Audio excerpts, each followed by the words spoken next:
Добар ден и од мене, ова е стартот на новото издание на емисијата 0+ месеци на телевизија Телма.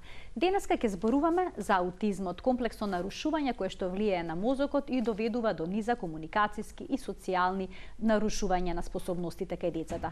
Во Европската унија има едно лице на 100 дијагностицирани со оваа состојба и токму поради тоа многу често се зборува на тема аутизам. Во студиото денеска е професор доктор Владимир Трајковски, председател на Македонското научно здружение за аутизам од Филозофскиот факултет во Скопје. Добре ни дојдовте. Добре ви најдов. Благодарам за поканата да бидам ваш гостин денес. Денеска ќе зборуваме за аутизмот, но од еден поинаков аспект, на кој начин родителите може да се вклучат за да им помогнат на своите деца кои што имаат ваква состојба, односно ваков проблем. Едно истражување за аутизмот објавено во Лансет покажува дека симптомите кај децата со аутизам во голема мера се ублажуваат доколку родителите посетуваат обуки за комуникација со нивното дете и за разбирање на начинот на кој што нивното дете размислува. Дали се важни обуките за родителите, бидејќи пак искуството покажува дека родителите се оние кои што им помагаат на аутистичните деца, а не медицината? Одлично ви е прашањето. Благодарам што го поставивте, бидејќи тука акцентот е удрен на родителите во нашите последни активности во последни години. Родителите, јас во мојот прв учебник за аутизам велам дека треба да станат студенти за аутизам, бидејќи тие се 24 часа со своите деца кои што имаат аутизам и тие морат да научат одредени детали и морат да научат како да се справат со сите оние предизвикувачки состојби на предизвикувачко однесување кои што го манифестираат децата или како да ја подобрат нивната социјална интеракција. Само би дополнил дека многу повеќе можат да помогнат отколку например некои други лекарства, иако не би исфрлил вие во вашето прашање, споменавте дека медицината не може и медицината доста да помогне, но сепак родителите се тие кои што треба да научат како да ги разберат своите деца и што во секое време, бидејќи тие кога врискаат, пискаат, ако родителот не е доволно обучен, нема да знае зошто неговото дете. А тоа често пати таквото однесување може да биде заради тоа што детето има, например, цревна инфекција со Candida albicans, па тоа го прави многу нервозно.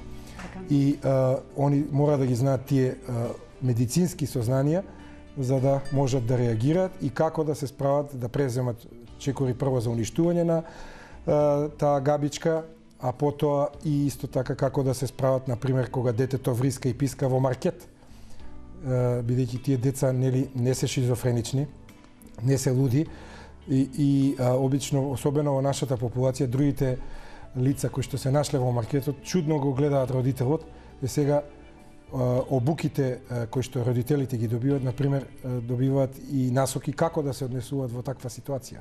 Како да постапат, како да го смират тоа предизвикувачко однесување кај детето.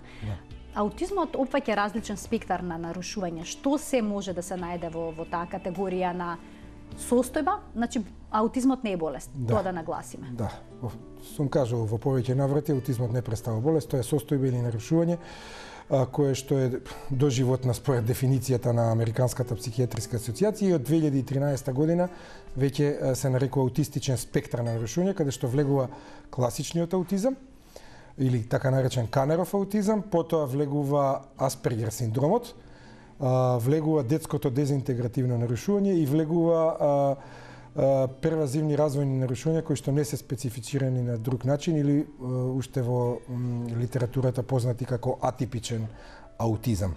Порано влегуваше и уште една состојба Рет синдром, но од 2013 од мај 2013 веќе е исфрлена таа како посебен ентитет, бидејќи точно се знае кој е предизвикувачот и не припаѓа веќе во оваа група на аутистичен спектар. А се случува ли децата да бидат погрешно дијагностицирани? Секое одстапување од нормалниот развој да се поистоветува со аутизам?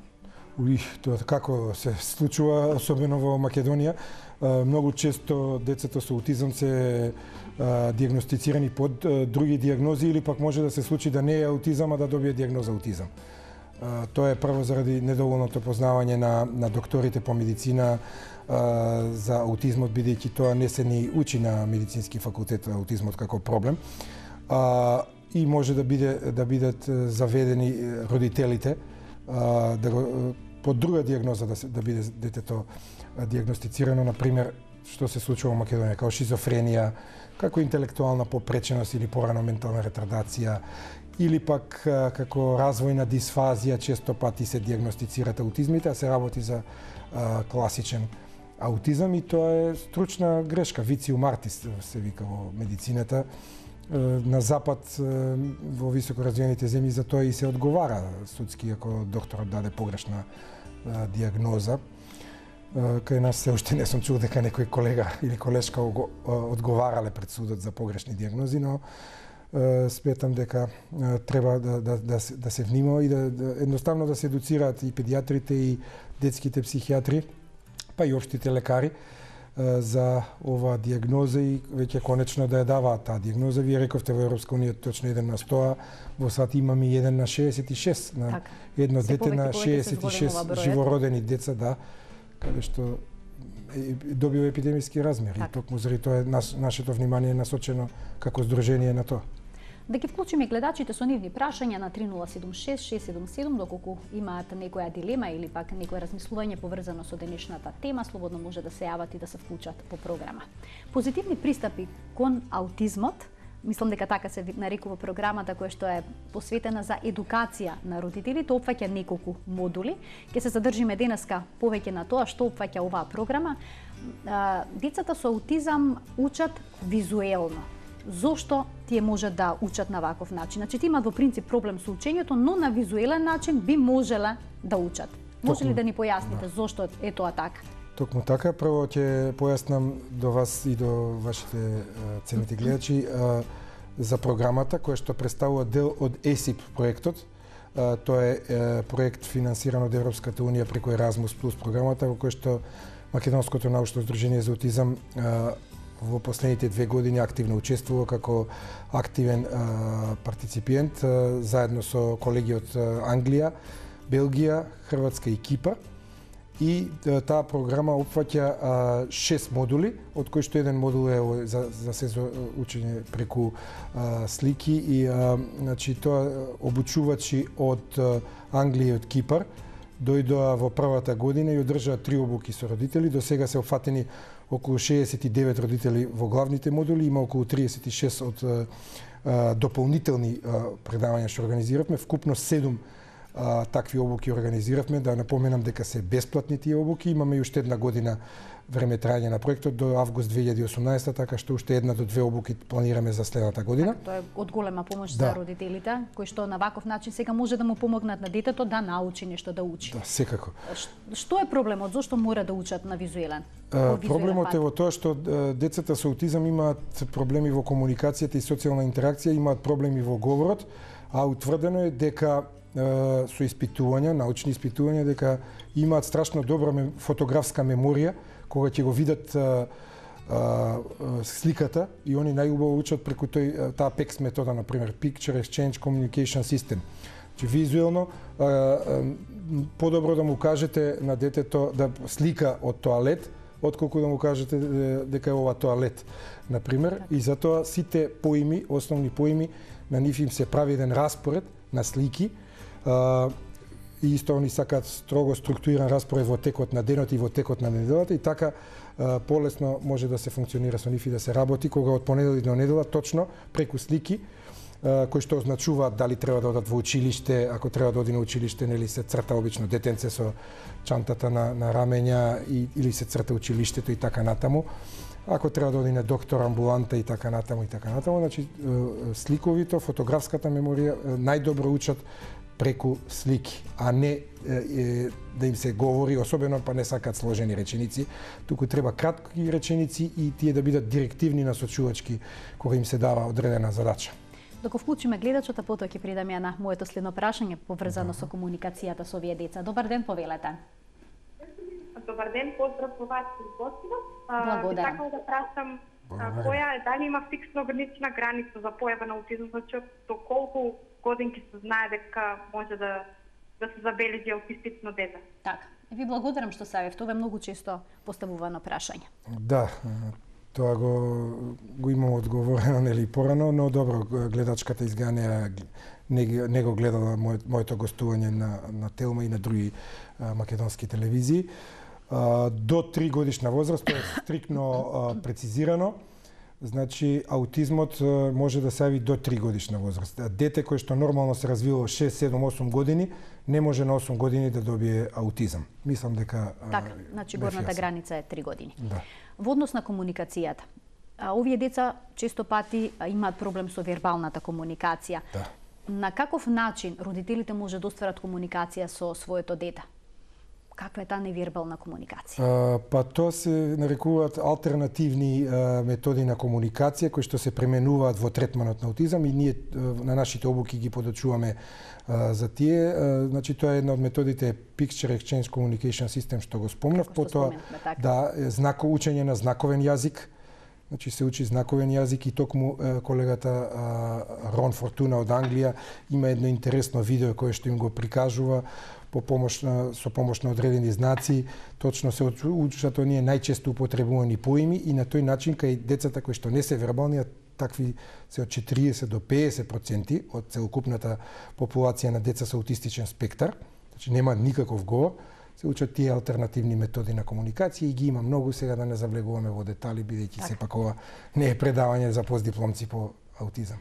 Тие деца имат и сензорна чувствителност. Какви последици остава таа сензорна чувствителност? Малце само би ве коригирал, пречувствителност. Значи имаат или пречувствителност или помала чувствителност, или премногу или премала. Да, или премала. Сите имаме ние чувствителност сензорна, но они имаат или хипосензибилност или хиперсензибилност и тоа на сите сетила. И тоа е многу голем проблем. Порано не се знаело за тоа во литературата, но во последните 10 па и 15 години, дури во дефиницијата, поширока дефиниција за аутизам, задолжително се става и таа сензорна пречувствителност. Сега родителите тоа, бидејќи често се тие лаици, не се ниту доктори, ниту дефектолози, ниту психолози, некогаш може и да бидат, нели? Но дури да се доктори, може да не ја препознаат таа. Има одредени испитувања кај што, например, детето ако се најде во еден отворен простор, односно во затворен простор каде што, например, има гласна музика и ако ги затвара ушињата, тоа има сензорна аудитивна пречувствителност. А може ли светлината? Може значи, и светлината, да. Кога ќе излезе надвор, ако е сончево, пресветло, тоа да му пречи на детето? детето? Например, се користат обавезно очило за сонце, мора да избегнува премногу престој, затоа што тоа ќе го прави него доста анксиозно, нервозно, агитирано да биде, да прави проблеми. Значи, сите тие или хипер чувствителности доведуваат до едно несоодветно однесување потоа кај детето и мора да бидат детектирани од страна на доктор или дефектолог и третирани. Например, знаете дека во Скопје и во Македонија веќе се отвараат сензорни соби. За таквите деца сензорните соби се идеални за третман на тие, зависно може да имаат и тактилна пречувствителност. Па има разни видови на четки за масирање и така натаму кои што се употребуваат за масажи или оние пилатес топки, исто така се одлични за децата со аутизам.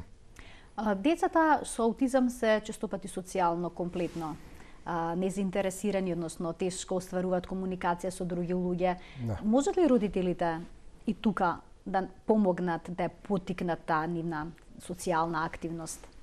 Да, можат. Ние на обуките ги учиме и за тие социјални интеракции и социјални приказни. Така се нарекуваат, тие се лиценцирани социјални приказни, каде што нели како да се однесува детето ако е вербално, да отиде во продавница и да може да плати. Значи значењето на парите, како да им го објаснат, како да плати, дека треба да стои во ред да чека. Затоа што децата со аутизам, да речеме, може и да не знаат првично дека треба па може преку ред да одат па да се доведат во незгодна ситуација да бидат навредени или удрени од некој поагресивен човек.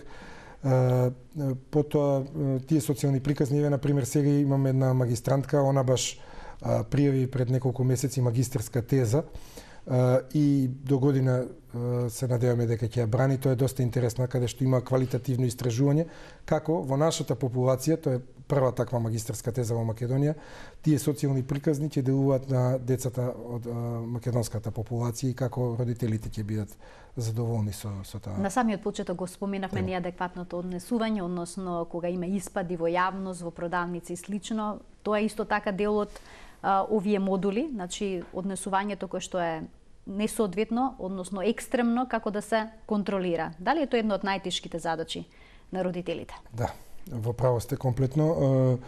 Тоа е една од најтешките задачи и нашите обучувачи на проектот, па и нашите домашни, до тоа што од нашето здружение веќе 4 колеги и колешки се веќе обучени и тие последните обуки во Велес, Охрид и во Битола, тие ги држа наши обучувачи кои што беа обучени од странските обучувачи. Најголем проблем е тоа, значи како да се справат со тоа несоодветно однесување и тука има специјални методи како тоа може и на веб страницата дел од презентациите се поставени www.sipp.eu, тоа е официјалната веб страница на проектот кој што го имаме, каде што се дадени одредени напастија, па ќе може да се информира детално за сето тоа. Ние успеавме и на македонски да има, покрај тоа што е на англиски главните содржини, но има одредени содржини и на македонски и таму би можеле да се информира дополнително. Гледачите да се информираат дополнително. Јас би сакал да проговорим и за она што се дополнителни модули кои што се однесуваат на исхраната на децата. Овие деца често пати имаат рестрикции во исхраната, им се воведуваат рестрикции, односно безглутенска исхрана и слично. Зошто е потребно тоа и како кај овие деца да се успее да се воведе балансирана исхрана покрај бројните рестрикции? Тоа е исто така многу тешко да се воспостави кај родителите, бидејќи децата со аутизам се многу тешки, тие се навикнати да јадат само одреден вид на исхрана со одредена структура на храната, боја на храната и само тоа го јадат. Инсистираат само на еден вид, еднообразна храна, што знаете дека од медицински аспект не е добро, не примаат доволно витамини и минерали.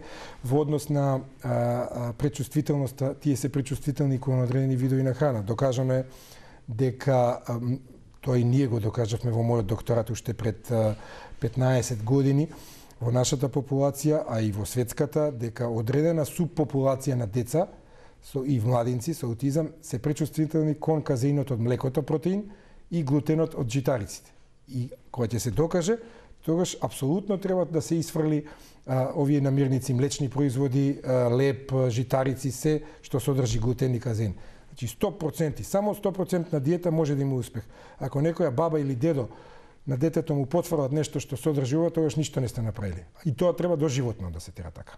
Така, значи на тоа треба строго да се внимава. Строго да се внимава и јас би апелирал доколку направиме уште една обука на оние родители кои што не биле до сега, ако правиме во Скопје, на размислување сме да правиме во внатрешноста, една сигурно ќе биде во Дебар или во Штип, ќе се договориме ние колегите во здружението, но ако има потреба и уште една во Скопје, да тие што не ја посетувале слободно да дојдат, бидејќи реков е бесплатна и ќе им користи.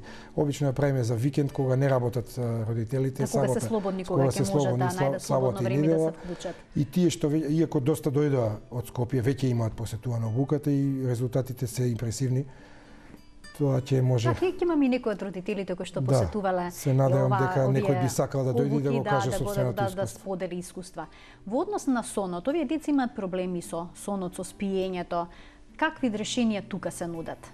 Да. И зошто имаат проблем со сонот? За какви проблеми се работи всушност? Децата се будат навечер? Да, прво може да имаат неквалитетен сон во смисол да не можат да заспиат. Тоа доаѓа од целокупната нарушување во централниот нервен систем поради анксиозноста, поради нарушувањето на мелатонинот, кај доста од нив е утврдено нарушување на мелатонинот, а тој е познат како хормон кој што одржува будноста или сонот, значи кој што го регулира тој циркадијален ритам или тој ритам на дневна будност или на спиење кога ќе дое време.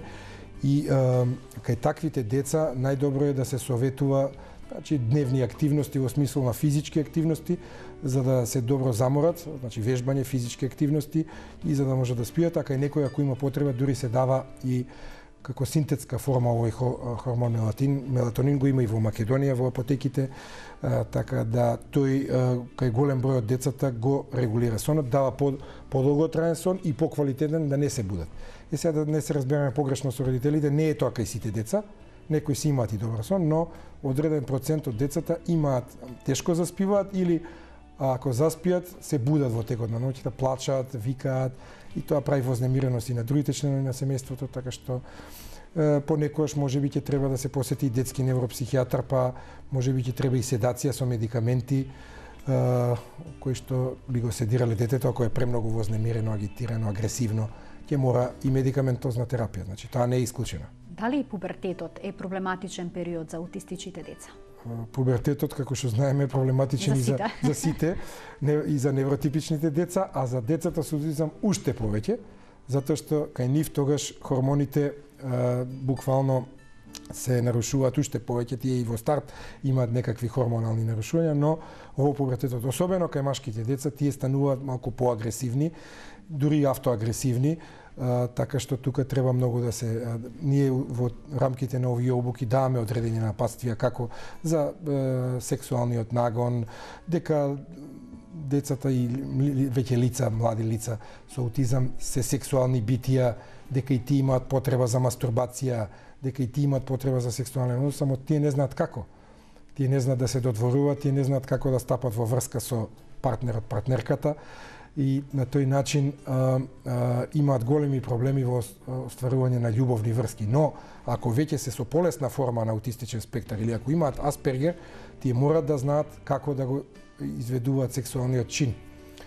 Значи, тоа на тие обуки ние исто така даваме одредени напатствија во однос на пубертетот и исто така како да се справат родителите доколку имаат некакво докажано хормонално нарушување, тогаш ќе мора со ендокринолог да се посоветуваат. Така, значи мноштво корисни информации за родителите. Секако, да. На 1 ноември ќе се одржи конференција. Може да ни кажете подетелно кој ќе земе учество, какви информации ќе може да добијат родителите овој пат? И сите заинтересирани, нормално. Да. Конференцијата ќе се одржи, како што рековте, задутре во Музеот на македонската борба. За жал, местата се веќе пополнети, да, уште пред еден месец, околу 120-130 имаме учесници, од кои што дел се родители и доста од стручњаци. Мене ме радува фактот што, бидејќи преку мене одеше тоа регистрирање, околу 80% не ги познам тие. Тоа се значи некои педагози од внатрешноста, Битола, Прилеп, Струга, Охрид, Куманово, Штип. Имаме еден известен процент на околу 15 на родители кои што се пријавија, кои што биле на обуките, а и кои што не биле. И има доста, значи, дефектолози, има и некои поранешни мои студенти, така да ќе ме радува повторно да ги видам. Главно кои теми ќе бидат опфатени главно? Јас ќе ја отворам конференцијата со предавањето за учеството на МН за родителите и аутизмот во Македонија во последните 15-20 години. Ќе направам еден пресек на состојбите во Македонија, потоа следува професорот доктор Девид Прис, кој што е и раководител со овој проект и ќе даде еден пресек за последните 2 години, што се случува со проектот, какви се импакти има. Инаку е, да напоменам, овој проект високо оценет од Националната агенција за образовни програми на Велика Британија. И потоа ќе земат учество колеги практичари што ги држеле обуките од Англија, од Кипар и од Хрватска. Родител, исто така еден наш родител од Македонија на дете со аутизам, ќе каже за неговото искуство со овој проект и за проблемите кои што ги тиштат родителите во Македонија, бидејќи ќе имаме представници од Министерството за образование и наука и за труд и социјална политика да ги искаже своите маки, барања и така натаму. И ќе има исто така практични презентации на видеа од сите 3 држави како родителите се задоволни или какво е влијанието на овој проект и колку им помогнало овие обуки, колку им помогнале во секојдневната работа со нивните деца. Вие долго време се работите со деца со аутизам. Ваш труд се најде во Светска енциклопедија. Исто така имате поглавје за аутизмот во една книга на еден професор од Индија. Добро сте го забележале, тоа ви благодарам. Лани ова време, точно знам, беше октомври крајот, јас бев во Брисел и добив покана од професорот Фред Волкмар, тој е едно од врвните имиња во аутизмологијата, кој што и главниот говорен уредник на најсилното списание за Journal of Autism and Developmental Disorders, да направам поглавје за Македонија и аутизмот, така е насловено.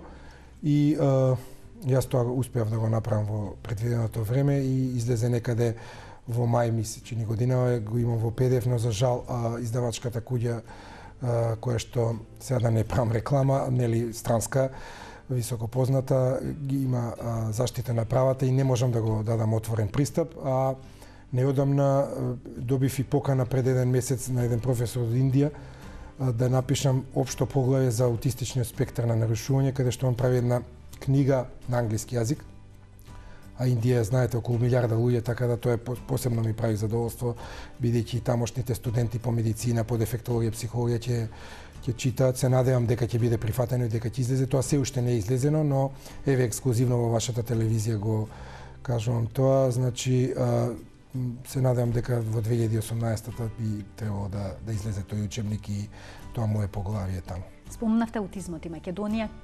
Каков е бројот на аутистични деца во Македонија? Има ли некоја официјална бројка, некој официјален податок? Расте ли бројот? Има ли се повеќе родители кои што бараат помош? Па се повеќе, да, расте бројот, но за жал немаме официјална статистика. Нема. Да, нема регистар, тоа ви е општо познато и на вам и на вашите гледачи, но ние секојдневно во Сдруженијето добиваме нови родители, запознаваме кои што бараат било каков вид на помош, на типот на психосоцијална поддршка или каде да се упатат, бидејќи родителите кога ќе забележат дека нивното дете не е нешто во ред, веднаш стануваат конфузни, безпомошни, бараат помош и ние се трудиме на колку што можеме, иако не сме платени ние во Сдруженијето, ние им даваме поддршка, например, бесплатни дијагностика можеме да им понудиме и насочување, но третманите сепак понекогаш мора да си ги платат ако не одат во некој од државните институции и тоа чини доста пари. Такви се условите во Република Македонија, за жал не сме богата држава да можеме да можат родителите да ги имаат сите бенефити како што ги имаат на пример во САД или во Велика Британија или во Холандија, во Данска, Шведска и така натаму. Бројот расте, тоа можам одговорно да го тврдам. Ние во Македонското научно здружение имаме регистар и од година во година тој број се зголемува. Што е најскапо во сите овие терапии? Како третман? Да. Сите применуваат алтернативни решенија? Сите спроведуваат се што ќе прочитаат на интернет? Да, не би требало се што ќе прочитаат, тоа е мој совет до сите. Сепак мора да биде evidence-based, што веламе ние докторите, мора да биде докажано, базирано на медицински докази. Еден податок да кажам, да пример на аутизмот во Америка за 2015 има економско оптоварување на општеството помеѓу 167 милиарди и 350 милиарди. Така. Значи лицата со аутизам го чинеле американското општество помеѓу 167 и 350 милиарди. Така. Толку одвоиле. Така. Тоа говори сето тоа колку чини. Да. Ви благодарам што бевте дел од 0M+. Се надевам дека ќе помине успешно конференцијата и дека ќе се видиме повторно. Ја многу ви благодарам што ме поканивте токму пред оваа конференција. Така. Тука го закружуваме денешното издание. Ви благодарам и вам за вниманието. Пријатно.